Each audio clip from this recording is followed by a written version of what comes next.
Hello, I just made the video about magic loops, so I thought I'd take the opportunity to do a second video that shows probably the most common way of hiding ends, and that is using a sewing needle. So that's the other end I had left over from my previous video.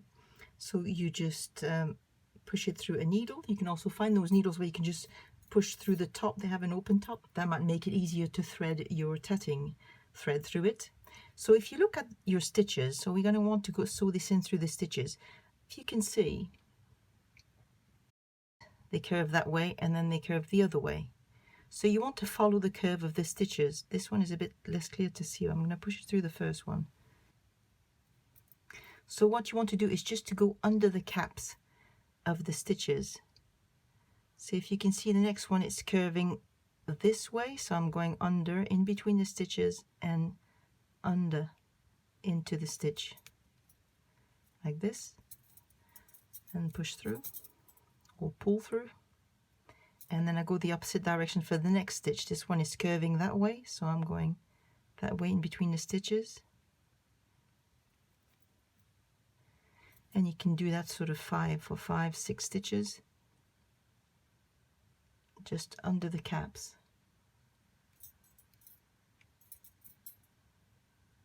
And again, now this one curves this way, so I'm going in from that side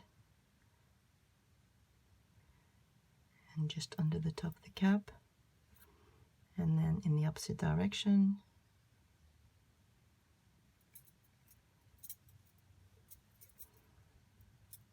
And we'll do one more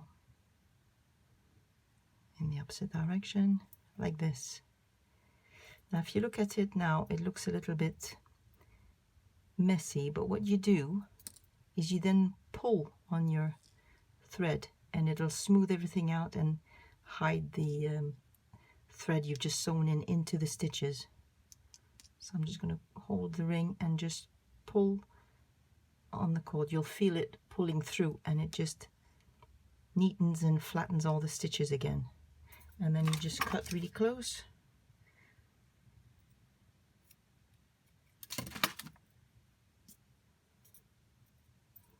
And that's it. That's all there is to it. It's quite a neat and tidy way of doing it.